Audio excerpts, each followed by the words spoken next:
Welcome to Season 2 of Digging Deeper Ag Chats with Al, the podcast that brings you timely and practical stories straight from the paddock. From sowing to shearing, fire to flood, and everything in between. We're here when it matters most.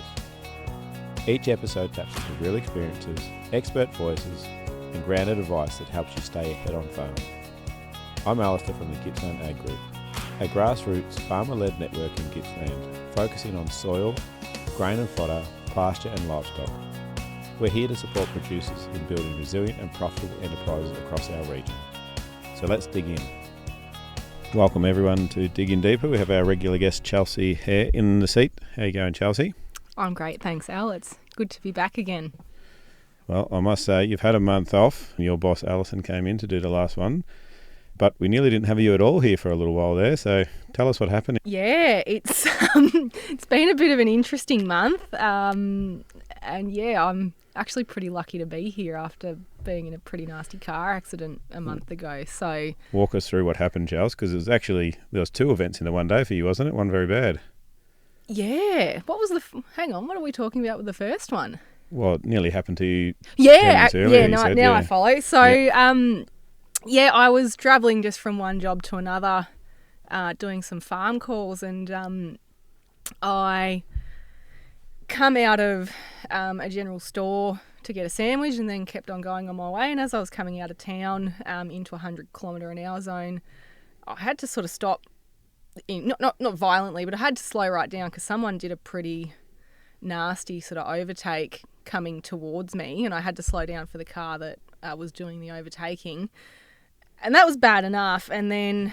So you were half off the road to avoid a collision, were you? No, I just had to stop very suddenly to give them the time they needed to get back onto their side of the road. I thought, that was a bit silly. But I kept driving, and then not even 5 minutes later, the same thing happened again. And I watched this car pull out from behind a truck coming towards me, and I just thought, first of all, no, there's no way you're going to make that. And then I sort of realised he was committing to it, and I needed to do something pretty quickly. Otherwise, it wasn't going to end well. So I actually pulled over and hit the brakes as hard as I possibly could. But unfortunately, that driver still hit me. So it was a pretty nasty accident, but I got off, thankfully, very, very lightly compared to the other driver. So, yeah, I essentially walked away from it, but got taken to hospital for observation anyways in the ambulance. But my car was a lot bigger than the car that crashed into me. So, yeah, the other driver was substantially more messed up, injured than I was. Yeah, so I got off pretty lucky being in a ute with a bull bar. Tragically, that car was due to be retired as well, which was pretty sags. I really like that car. But anyways, it got written off pretty badly. If you want to see the photo, it's actually on the Herd Solutions Facebook page because it's finally been replaced. So, yeah, it was pretty nasty. But look, while I've got the opportunity to... It was really, all the professionals that sort of tended to me were really, really lovely. It was a very scary experience, and I had to kick my door open to get out of my car, and it was so surreal. All of a sudden there was 6 or 7 cop cars and the CFA, the SES, several paramedics, a Micah paramedic, and yeah, I was very grateful for the, professionalism displayed by all those emergency personnel, because it was pretty scary and it was pretty surreal. And yeah, they all took really good care of me, and so yeah, it was something I won't forget, that's for sure. Yeah, well, I think you're downplaying the accident a little bit, because it potentially was going to be a lot worse for yourself and the other driver. If you see the vision or the actual photo of your car, it's a bit of a mess, and didn't actually get to see the other car, but you said it was worse than yours. So yeah, being a smaller car, it come off second best. So I'm grateful that I was in a full drive that day, because if I was in any other vehicle, I think I probably wouldn't have been as lucky as I was because, my back was quite jarred up. So they took me to hospital and had some CT scans and things like that.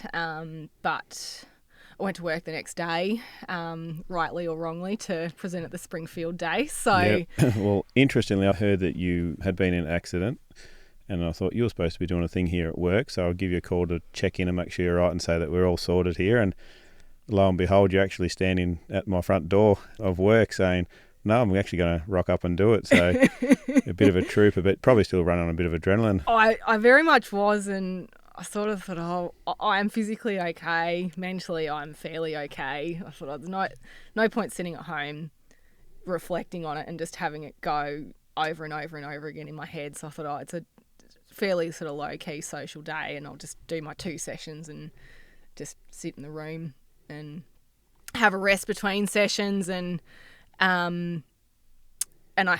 Jazz Ma actually drove me in as well because I didn't have a car, obviously. So, I thought I'll just push on, and the day went really well. But when I got home that afternoon, I hit the wall pretty quick. Yeah. And I think I was probably still running on a fair bit of adrenaline the next day, more than I realised retrospectively. Mentally or psychologically, what sort of things were you going through in the days after the accident?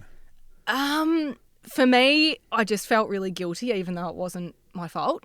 And, just thinking, what could I have done to change the outcome? And there was nothing I could have done. And everyone said to me, you did everything right. But the hard part was still feeling a sense of guilt, even though I was just essentially in the wrong place at the wrong time.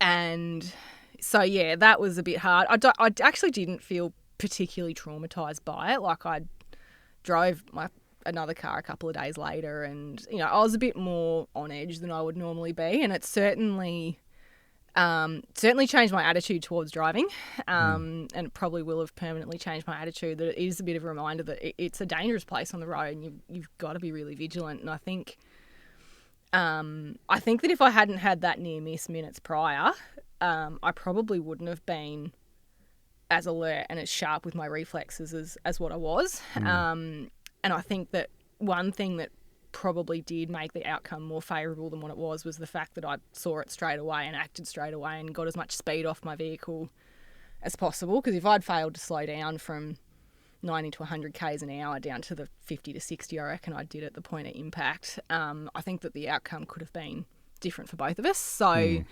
I'm a lot more focused when I drive than what I used to be, just at being more defensive. And I hope that honestly stays permanently, because I think it is quite important. So, yeah. Now, the other thing to note is Alison and Frank and your boyfriend, they were all on, or at least your boyfriend was on the scene carrying some drug cabinets for you. Yeah. So it's good to have people.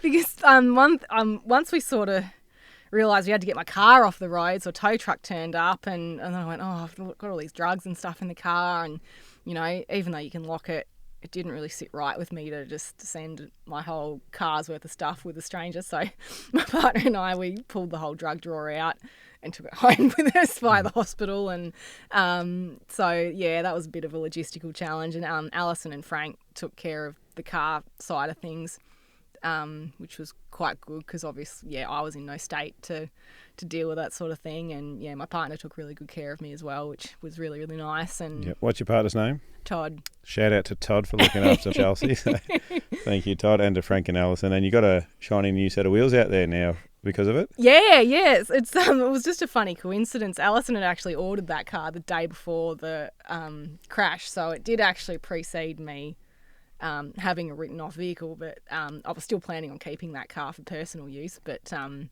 anyways, the new work car's here anyways, so that's very exciting. It's nice to have a car that's sort of worth taking good care of again, because the BT was getting a bit old and tired, and it was very much treated like a farm ute, because it looked like one and it was one. So it's nice to have a new car.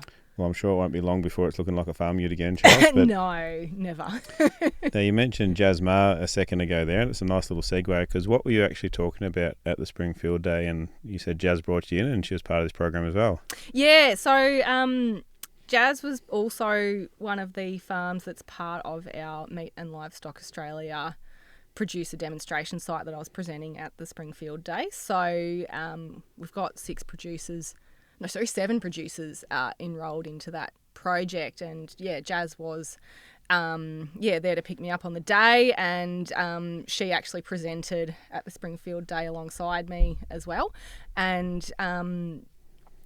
so what we've been doing on that project is... What's the name of it first for the listeners? It's called Focus on Weighty Weaners. So the project idea actually come about prior to me starting working with Alison, because Alison was getting a lot of producers coming to her and saying, I've kept these animals on beyond weaning to grow them out a little bit more before selling them, but they're just not performing how I would expect them to. So they're either not growing or they're even losing weight. And so Alison put this idea together to do a producer demonstration site. So we call them PDSs for short. And what they're essentially doing is they're sort of like a producer-led project. So the producers drive what they want to get out of it, and we essentially just facilitate it, do the data collection, data analysis, and just sort of, make sure everything keeps moving forward. But the really great thing about these PDSs is that the producers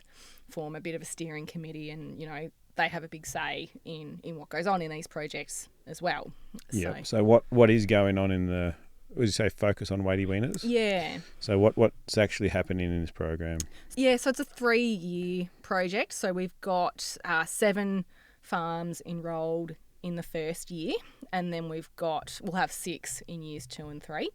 And what we've done for the first year, which is the year that's just gone, we've just tied up all the data from them, is we're simply on these 7 farms collecting all the information on how they would conventionally wean their calves and then manage them post-weaning. So the period of time that we're focusing on with these calves isn't around the weaning period itself. We could do a whole PDS on, how to wean and what's the best way to wean as a topic on its own. So we're really focusing on that post-weaning stage from a month afterwards. So for each farm, they weigh their calves a month after weaning, and then 6 weekly for 4 weans to see what their performance has been doing over the last year. And the farmers have done nothing different for the year just gone. All we've been doing is simply collecting information on how those animals are performing, what sort of feed they're currently on, so the composition of their pastures, what's the stage of growth, how much pasture is actually there. And we've been doing some feed testing as well to look at how much energy, crude protein and fibre particularly are in those feeds. Now, we'll just take a bit of a break here, because this is going to be very different for each farm, because not all the farms are the same type of operation, are they? Yeah, and that's what I think is really great about the project, is these farms span way across Gippsland. So we've got a farm in the high country, we've got a couple of farms that have got, irrigated pastures with centre pivots, we've got some farms that do a lot of cropping, and we've also got some regenerative farms as well that practice very long rotation or cell grazing. So I think the great thing about the project is that if you're a producer and you want to sort of learn more about, post-weaning performance, there's probably going to be a farm in this project that is in some way applicable to how you manage your animals. So, yeah, we haven't just gone out and picked a heap of farms from the same type of management strategy. They've all got their own sets of challenges. They all, calve different times of the year. Some are spring, some are autumn, some have Herefords, some have got Angus, some are, we've got one farm that's actually trading as well, so they just purchase in a heap of freshly weaned cattle. So, there's I think a bit that someone can, if you're any given farmer, you can probably take something from the project. Yep. So they've been taking a whole lot of measurements with pastures, what they're grazing on. They've been weighing them. What now? So some of the other data we took as well was we checked them for internal parasites as well. So we were testing them for liver fluke exposure, but also worm egg counts as well. We also looked for trace element deficiencies as well. So we took some bloods and did some trace element profiles to see if there's any problems there. And the other thing we did was we collected pasture to do pasture tissue testing as well, to see particularly if there's any really bad mineral imbalances that could lead to suboptimal growth as well. So, yeah, for the year just gone, essentially all we've done is we've just done a heap of observations so we can see what the baseline growth rates on those farms are and, you know, have the animals performed to expected growth patterns or not. Right. Early observations and what have you noticed? So it's been really interesting. Each of the different farms have shown different sort of growth patterns, and each of them we've been able to identify slightly different problems on, you know, if the animals had stopped growing or lost weight for particular periods. For all but one farm, we were able to identify a pretty obvious reason as to why. So on a couple of farms, we detected selenium deficiency, particularly in the later period after weaning. So usually they get a bit of selenium off their milk from their mothers when they're actively growing, and also they'll get some selenium during gestation as well. And so there's always a bit of a liver store there from birth, but how long that lasts for is going to vary between farms and animals and management as well. So for a couple of those farms, we did find, you know, in the later post-weaning periods that selenium deficiency was starting to pop up a little bit. Was that evident in the tissue samples for the pastures as well? Pretty much all of the pasture tissue samples had low selenium, but some of the farms had existing selenium supplementation programs. So we didn't identify that as a problem because the farm already knew that that was a problem. So we very much told the farmers this year to do what you have always done. So some of those farms were already supplementing. Interestingly, one farm had put a supplement in, but by the end of the period, because it was a sort of relatively shorter acting supplement, by the end of the period, there was possibly some issues with selenium deficiency. So whereas the farms that were doing things like selenium injections, which are long acting, we were substantially less likely to find problems with selenium on those types of products.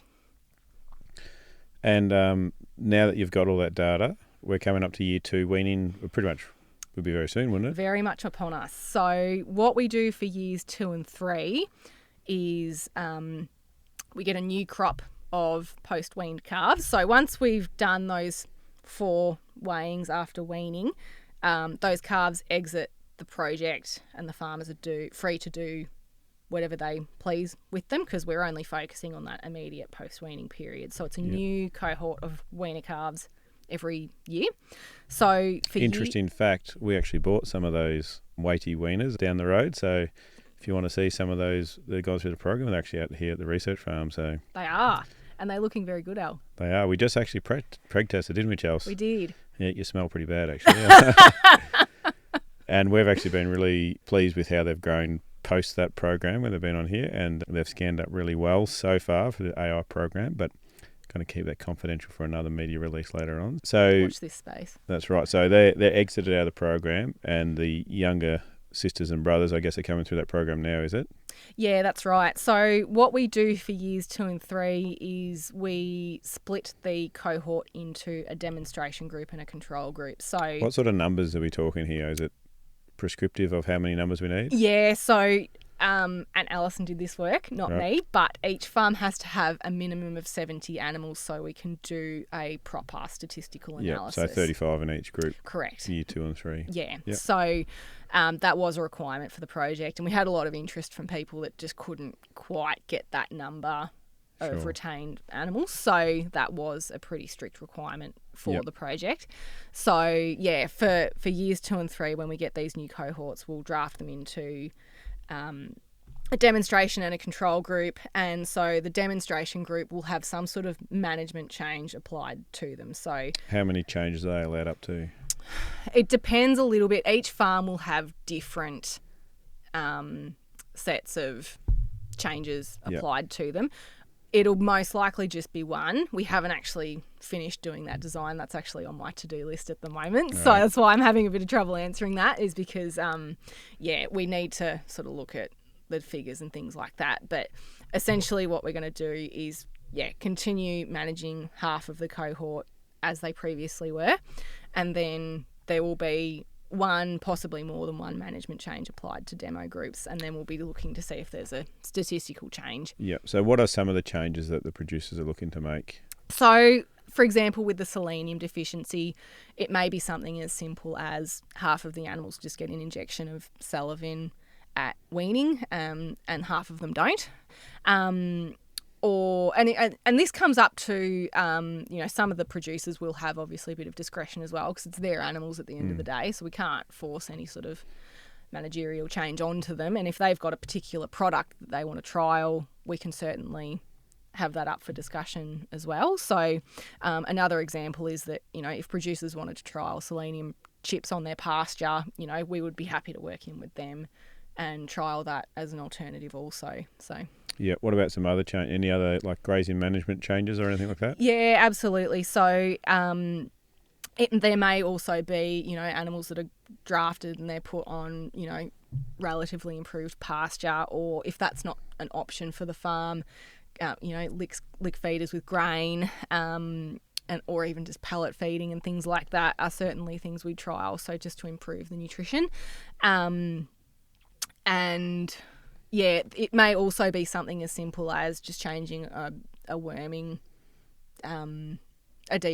schedule to include more drenching, or a different active ingredient, changing to an injection instead of a pour on or something like that. So yeah, and then the 4 weights post weaning, is that the same process? That will be the same process again. Yeah. And then looking forward to year 3, is it a similar thing with a few more changes again? It'll be the same thing again, and we originally were going to do it as a 2-year project, and then it was actually suggested we make it 3, because obviously there will be seasonal variations. So obviously, next year we might get a substantially better season than we got this year, and all the animals will probably do better simply because of that alone. So for that reason, we've included a 3rd year with the same changes to determine if it's repeatable. You'll still have that control, though, I'm assuming. Absolutely. In there, so yes. You'll see the difference. And this year's season, as far as East Gippsland goes, is shaping up to be pretty similar to last year. You got reasonable wet winter and then dry early spring, and it's gotten wet later in spring. So the results should be fairly similar, you would expect. Yeah. And what are you hoping to get out of the program at the end of the 3 years, Chels? It's been a really good lesson for me on, I guess, being very organised with tracking data and collecting data and just managing data. It's a big job to take on that many animals to have to monitor their weights and things like that. So, yeah, there's been some hard learnings and relearnings on Excel. So I'm sure I'll be better for it in the long run. But yeah, that has been a bit of a challenge because it's not something I've really done for a very long time. We do all that stuff at university, but then, you go into mixed practice for 6 years and you sort of stop. You lose a bit of it. Yeah, you don't really use Excel outside of your tax return. So, yeah. I don't even use it for that. So now, anyone that might have lost a bit of data, anyone you want to name and shame? No, I think off memory, everyone was pretty good with the data. Well, if you're listening on the other end of the radio or the iPhone, you know who you are, and you have lost some data, but I'm not going to name and shame you on here. So I won't release any names either then. So no, I better not, because I need them to keep giving it to me. Now, is there anything else that you want to mention about these Weighty Weaners before we move on to the favourite question? Are you looking to do this again with another cohort of producers at the end of... Is it something that's going to be repeatable, you think, or is it... I think, and Dave made a really good point at the Springfield Day, that it'll probably open a window for PDS on weaning management, because I think he's spot on that, how they're managed as weaners really sets them up for that post-weaning period. So there's probably an entire PDS on, the best way to yard wean cattle could come out of this as well. And the other thing that we get asked a lot, which we have not accounted for in this project, because you have to draw a line in the sand somewhere, is genetics. And Alison's actually in the process of putting another PDS together on genomics, and a lot of producers are quite interested in that And I think that's a very emerging sort of space as well. So I personally don't know as much about that project because that's been more Alison's work than mine. But there will be a PDS on genomics as well. So another question that came to mind, you just mentioned there about the best weaning practices, and we've got multiple different styles for farming. How different is the weaning practices across the farms? They are a little bit different. It's honestly not a huge focus of the data that we collected. The main data that we collected often was that post-weaning phase. But I do know, for an example, some of them practice yard weaning versus some that don't. And I know that some are vaccinating for things like respiratory viruses versus some that aren't. So, there is some variation there. As I said, there's also one farm that trades, which is a whole other variable in itself. So, there is certainly some different practices there. But, we haven't gone down that path too much because, like I said, you have to draw a line in the sand somewhere of what data you collect and what you sort of put away for another day. So that is something that hopefully might come out of it, is that we can do another project down the track on post-weaning, on that weaning management versus post-weaning. So it'd be interesting to look back through the data and then see if you can correlate any weaning practices, because here when we ran the lamb trial last year, we had lambs that came in the program that obviously had a bit more emphasis on weaning coming into the program, and they started tracking along nicely from day one, whereas others really took a big hit coming into that program. They caught up by the end, but there was definitely a downward trajectory once they got on farm, because they were taken off mum, put in a trailer and dropped off here sort of thing. So pretty stressful event for little critters, and took them a while to get going. So it certainly, that weaning process is certainly the most stressful thing that any animal of any species I think can go through. So it's a very delicate period where we do certainly see a lot more disease and things like that if it's not managed correctly. Just the stress leading to other secondary diseases is a very common problem. So question off the cuff for you, Charles. Talking to a producer, I can't think who it was now exactly, but a lot of the times we get the animals in, wean them and give them like a suite of a whole lot of different injections. And they were saying they just don't think that all the stuff that's going into them, it's just too much, and the autoimmune system can't cope with it all at one time, so they're not getting as effective protection through those drugs. What thoughts around that have you got? Yeah, I certainly would agree with that, and we certainly advise people when they're thinking about vaccination schedules and things like that absolutely no more than 2 vaccine products are given at any one time. So that doesn't matter whether it's at weaning time or any other time? Doesn't matter the class of animal, no. Even for adults, we can't prove it scientifically, but, I think there is definitely a limit to how much the immune system can respond to at any one given time. And it is a well-known fact, if you're immunosuppressed, you're not going to respond to a vaccine as well as if you're immunocompetent. So certainly minimising the number of vaccines you give in one yarding, I think, is certainly ideal.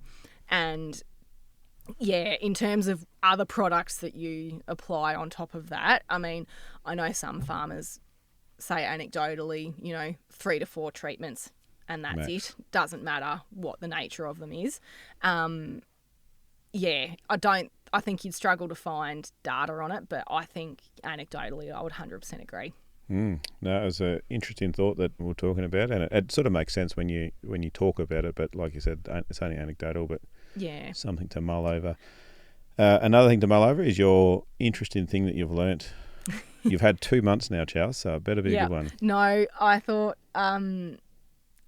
going back to my car accident, if there is one thing I have learned in the last month, it's not to take for granted having a vehicle in a regional area and just the disruption that it causes to your life not having one.